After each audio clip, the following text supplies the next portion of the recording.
Hello! అందరూ నమస్కారం. 'Movie of గ్రీడమ్' ఇదొక మలయాళ డబ్బింగ్ మూవీ. ఈ మూవీ కంప్లీట్‌గా క్రైమ్ ఇన్వెస్టిగేషన్సే కొంచెం ఎక్కువగా ఉంటాయి.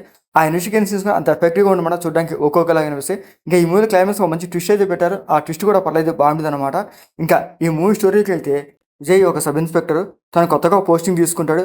తను పోస్టింగ్ తీసుకున్న కొద్ది రోజుల్లోనే ఒక మర్డర్ కేస్ వస్తది. ఆ మర్డర్ కేసు సాల్వ్ చేసే లోపల ఇంకో రాబరీ కేస్ వస్తది. సో, ఈ రాబరీ కేస్‌కి, ఆ మర్డర్ కేస్‌కి ఏదో లింక్ ఉందని ఇన్వెస్టిగేట్ చేస్తూ ఉంటారు. ఇంకా విజయ్ ఆ ఇన్వెస్టిగేట్ చేస్తున్నప్పుడు కొన్ని నిజాలు బయటపడతాయి. ఆ నిజాలేంటి? సో, ఆ కేస్‌ని ఎలా సాల్వ్ చేశాడనేదే ఈ మూవీ స్టోరీ. ఆ పాయింట్ వేసుకుని స్టోరీ కొంచెం ఇంట్రెస్ట్‌గా తీసుకెళ్తారు ఎక్స్‌పెక్ట్ చేశాను. స్టోరీ కొంచెం అలాగే తీసుకెళ్తాడు. ఆ ఇన్వెస్టిగేషన్స్ ఇంకొంచెం ఇంట్రెస్ట్‌గా చూపించుంటే బాగుండేదనిపించింది. దాని తగ్గట్టుగానే క్లైమాక్స్‌లో ఒక ట్విస్ట్ అయితే పెట్టారు. ఆ ట్విస్టే ఈ మూవీకి హైలైట్. ఆ సీన్ అయితే చూడడానికి అయితే పర్లేదు బాగుండేది. సో, ఆ సీన్ నేను అనుకోకుండా ముందుగానే సోషల్ మీడియాలో చూసేసాను. ఆ సీన్ చూసేయడంతో మూవీ ఫస్ట్ హాఫ్‌లో జరిగే కొన్ని మర్డర్ ఇన్వెస్టిగేషన్స్, తర్వాత ఆ రాబరీ ఇన్వెస్టిగేషన్స్ అంత ఎఫెక్టివ్‌గా అనిపించలేదు. ఆ ట్విస్ట్ తెలియడంతో క్లైమాక్స్ సీన్ కూడా నాకు అంత ఎఫెక్టివ్‌గా అనిపించలేదు. మీరు క్లైమాక్స్‌లో ఆ ట్విస్ట్ చూడకుండానే ఈ మూవీ చూడండి. అప్పుడే మీరు ఈ మూవీలో జరిగే కొన్ని సీన్స్ కొంచెం ఇంట్రెస్ట్‌గా అనిపిస్తాయి. క్లైమాక్స్‌లో ఆ ట్విస్ట్ ఎంజాయ్ చేస్తారన్నమాట. అలా కాకుండా నాలాగే మీరు ఆ ట్విస్ట్ అయితే మీకు తెలిసిపోతే సినిమా మీకు అంత ఎఫెక్టివ్‌గా అనిపించదు సీన్స్ అయితే. సో, అవి చాలా రొటీన్‌గా అనిపిస్తాయి. నాకు కూడా అలాగే అనిపించింది. కొంచెం బోరింగ్‌గా కూడా అనిపించింది. ఆ క్లైమాక్స్ ట్విస్ట్ కూడా నాకు అంత హైలైట్‌గా ఏమి అనిపించలేదు. ఈ మూవీ డ్యూరేషన్ 2 అవర్స్ ఉందన్నమాట.